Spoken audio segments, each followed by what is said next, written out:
Eh bien salut tout le monde les amis, j'espère que vous allez bien, j'espère que vous êtes en forme. Aujourd'hui toute nouvelle vidéo news, vous allez tout savoir sur l'actualité de la Formule 1. Aujourd'hui on va un petit peu plus s'intéresser aux pilotes, comme je pense vous l'avez déjà vu sur cette magnifique miniature. Voilà, tout simplement on change un petit peu les miniatures de la chaîne. D'ailleurs dites-moi ce que vous en pensez dans les commentaires. Aujourd'hui on va s'intéresser à énormément de pilotes, notamment au deuxième baquet d'Alpine, voilà, qui est toujours vacant. Il n'y a toujours pas de pilotes qui ont été confirmés pour ce second baquet. Et on va également s'intéresser à Max Verstappen, puisque Max Verstappen est en train de battre, enfin du moins il va peut-être battre un record qui est juste historique en Formule 1. Donc les amis, je vous en parle tout de suite. Alors les amis, on est parti maintenant pour cette première news. Je reviendrai à Max Verstappen un petit peu plus loin, mais vous allez pouvoir constater que les news que je vais vous donner sont quand même assez liées, voilà, puisqu'on va parler mercato. Alors déjà, la première news, elle concerne un pilote allemand, un pilote qu'on n'a pas vu depuis très longtemps et un pilote que je porte énormément dans mon cœur. On va parler de Nico Hülkenberg, voilà, Nico Hülkenberg qui est parti il y a très longtemps de la F1 et chaque année il cherche à revenir et 2023 pourrait être une option pour Nico Hülkenberg puisque d'après motorsport.fr, Nico Hülkenberg ferait partie des candidats très sérieux pour le second baquet chez Haas. Il faut savoir que même si Ferrari souhaite placer Antonio Giovinazzi chez Haas l'année prochaine, eh bien c'est Günther Steiner qui l'a dit lui-même, Ferrari n'aura pas son mot à dire. Et oui, voilà, donc ça peut laisser entrevoir une porte ouverte pour Nico Hülkenberg en 2023. Qu'est-ce que vous en pensez, Nico Hülkenberg chez Haas? Est-ce que ça pourrait marcher? Est-ce que ça pourrait fonctionner? Est-ce que le manque de F1 lui a porté préjudice? Moi personnellement je pense pas.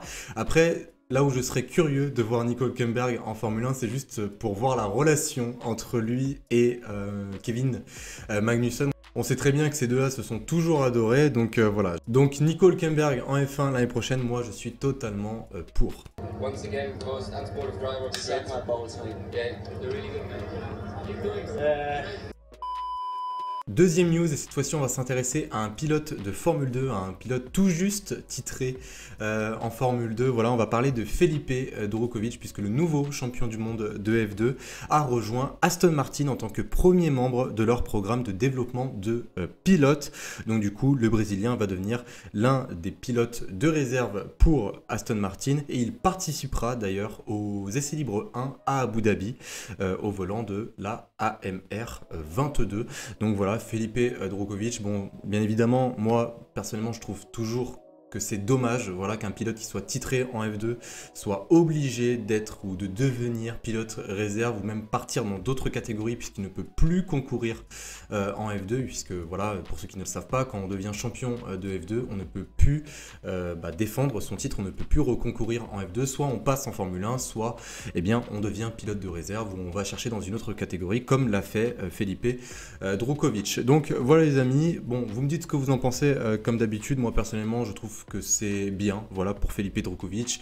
On ne sait pas encore combien de temps, par exemple, Fernando Alonso va rester en Formule 1, donc pourquoi pas récupérer la place de Fernando Alonso. Et je pense d'ailleurs que c'est l'une peut-être des raisons pour laquelle Felipe Drugovich a rejoint Aston Martin, c'est juste que voilà, Fernando Alonso n'est pas forcément éternel et peut-être qu'un jour son heure viendra tout simplement.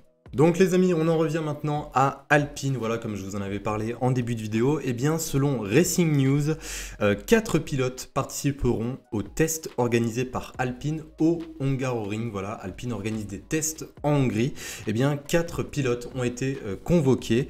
Ces essais qui étaient bien évidemment à l'origine destiné à Oscar Piastri qui sera chez McLaren du coup pour l'année prochaine, devrait avoir lieu avant le GP de Singapour, donc je pense que ça sera dans les prochains jours tout simplement. Donc les 4 pilotes convoqués sont Colton Herta, voilà, on en a déjà parlé de ce pilote, le pilote qui vient tout simplement des États-Unis, qui vient d'IndyCar, Jack Doohan, voilà, un pilote de Formule 2, Nick De Vries également qui a fait sensation au dernier Grand Prix en Italie en accrochant une très belle P8, et Mick Schumacher qui pourrait à force rejoindre l'écurie française pour 2023. Donc les amis, on en revient maintenant à la grande question de cette vidéo avant qu'on passe à la prochaine news. Qui est-ce que vous voyez au volant de la Alpine aux côtés d'Esteban Ocon pour l'année prochaine? Dites-moi les amis dans les commentaires ce que vous en pensez. Est-ce que vous pensez que ça va être l'un des 4 pilotes qui ont été convoqués ou peut-être Pierre Gasly? Voilà, Pierre Gasly qui a toujours une option chez Alpine pour 2023. Dites-moi ce que vous en pensez. Alors les amis, pour cette dernière news, on va parler de Max Verstappen. Max Verstappen qui, malgré son jeune âge, détient quand même pas mal de records de tête. Je peux vous en citer certains. Par exemple, le plus jeune pilote à avoir gagné un Grand Prix. Je crois même qu'il détient avec Sébastien Vettel le plus jeune pilote à être devenu champion du monde.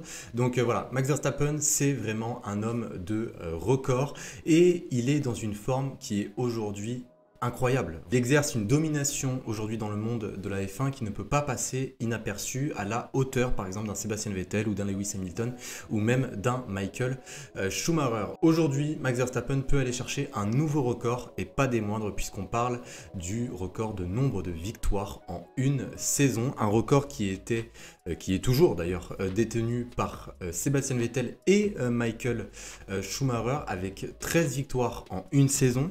Si on rentre un petit peu plus dans les termes techniques, il faut savoir que Sébastien Vettel avait eu 13 victoires en 19 Grands Prix en 2013 et Schumacher avait eu 13 victoires également en 18 Grands Prix en 2004. Et par rapport maintenant à Max Verstappen est dans une forme exceptionnelle. Il vient d'enchaîner 5 victoires de suite. En Belgique, c'était son 9e Grand Prix remporté, à Zandvoort son 10e et la semaine dernière à Monza, c'était son 11e Grand Prix remporté. Donc voilà les amis, je voulais absolument revenir sur cette statistique que je trouve juste folle. Voilà. D'ailleurs, Max Verstappen a atteint 11 victoires cette saison. Du coup, il a atteint le record de Lewis Hamilton par la même occasion. Donc il n'est plus qu'à 2 Grands Prix d'atteindre celui de Vettel et Schumacher. Est-ce que vous pensez qu'il peut les battre? Dites-le moi voilà, dans les commentaires. Moi personnellement, je pense que oui, il peut aller chercher ce record. Donc voilà les amis pour cette vidéo news, elle est d'ores et déjà